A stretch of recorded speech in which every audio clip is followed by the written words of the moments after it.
വർഷം 1971 അമേരിക്കയുടെ 7th naval fleet Indian ഓഷനിൽ റോന്ത് ചുറ്റി നടക്കുന്ന സമയം. ഇന്ത്യ ഇനിയൊരടി മുന്നോട്ട് വയ്ക്കുകയാണെങ്കിൽ അത് കഴിഞ്ഞുള്ള കോൺസിക്വൻസസ് നിങ്ങൾ തയ്യാറായിരിക്കണം അത് നേരിടാൻ. അമേരിക്കയുടെ അന്നത്തെ പ്രസിഡന്റ് നിക്സൺ ശക്തമായൊരു വാണിംഗ് കൊടുത്തു. ബട്ട് അന്നത്തെ ഇന്ത്യൻ പ്രധാനമന്ത്രിയായിരുന്ന ഇന്ദിരാഗാന്ധി തിരിച്ചു പറഞ്ഞ വാക്ക് കേട്ട് അമേരിക്കക്കാർ മാത്രമല്ല ലോക നേതാക്കൾ മൊത്തത്തിൽ ഞെട്ടി. പാകിസ്ഥാന് വേണ്ടി നിങ്ങൾക്ക് കപ്പൽ അയക്കാതിരിക്കാം, പക്ഷേ എൻ്റെ രാജ്യാതിർത്തി കടന്നു വരുന്ന കപ്പലുകളും അതിലെ സൈനികരും ജീവനോടെ തിരിച്ചു പോകണോ വേണ്ടേ എന്നുള്ളത് ഞാൻ തീരുമാനിക്കും. പറഞ്ഞു വരുന്നത് വേറൊന്നുമല്ല, 1971 ബംഗ്ലാദേശ് വിമോചന ടൈമിലുണ്ടായിരുന്ന യുദ്ധത്തിൻ്റെ കാര്യമാണ് കേട്ടോ. അന്ന് അമേരിക്ക വാൺ ചെയ്തതിന് ശേഷം 13 ദിവസത്തിനുള്ളിൽ ഇന്ത്യൻ ആർമി പാകിസ്ഥാൻ ആർമിയെ തോൽപ്പിച്ചു. അതുമാത്രമല്ല 93,000 സോൾജേഴ്സാണ് അന്ന് സറണ്ടർ ആയത്.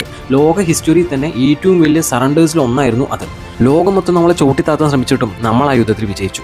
ചിലപ്പോഴൊക്കെ അങ്ങനെയാണ്, നമ്മളെ ചോട്ടിത്താഴ്ത്താൻ ശ്രമിക്കുന്നവരുടെ മുന്നിൽ നെഞ്ചും വിരിച്ചങ്ങ് നിൽക്കുക, പണ്ട് ഇന്ദിരാഗാന്ധി ചെയ്ത പോലെ. ബട്ട് ഒരു കാര്യം കൂടി പറയാനുണ്ട് കേട്ടോ. ഇന്ദിരാഗാന്ധി അന്ന് ഭരിച്ചിരുന്ന സമയത്ത് ഇന്ത്യ ഒരു ന്യൂക്ലിയർ പവർ അല്ല. നമ്മൾക്ക് അത്രമേൽ ആർമി സ്ട്രെങ്തോ അല്ലെങ്കിൽ വെപ്പൺസിൻ്റെ സ്ട്രെങ്തോ ഒന്നും ഉണ്ടായിരുന്നില്ല. ബട്ട് എന്നിട്ടും എന്തുകൊണ്ടായിരിക്കാം അമേരിക്ക വീണ്ടും നമ്മൾക്കെതിരെ യുദ്ധം ചെയ്യാതിരുന്നത്? നിങ്ങൾ എപ്പോഴെങ്കിലും ആലോചിച്ചിട്ടുണ്ടോ? So there is something fishy. അതിൻ്റെ പുറകിൽ വേറെ എന്തൊക്കെ കാര്യങ്ങൾ കൂടിയുണ്ട്. അതെന്താണെന്നറിയോ?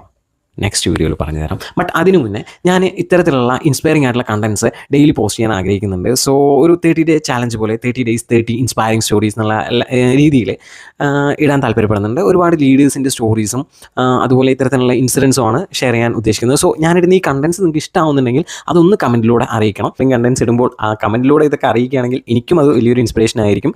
സോ ഞാനിടുന്ന കണ്ടൻസ് ഇഷ്ടപ്പെടുന്നുണ്ടെങ്കിൽ ഈ ചാനലൊന്ന് ഫോളോ ചെയ്ത് വെക്കുക. നിങ്ങളെ ഏറ്റവും കൂടുതൽ ഇൻസ്പയർ ചെയ്തിട്ടുള്ള നേതാവാരാണ് അല്ലെങ്കിൽ ഇൻസിഡൻറ്റ് ഏതാണെന്ന് ഒന്ന് കമൻറ്റ് ചെയ്ത് വെക്കുക. സോ വേറൊന്നും കൊണ്ടല്ല, ഇത്തരത്തിലുള്ള കാര്യങ്ങൾ നിങ്ങളെ മാത്രം ഇൻസ്പയർ ചെയ്താൽ പോരല്ലോ, എല്ലാവരും ഇൻസ്പയർ ആക്കട്ടെ. Thank you.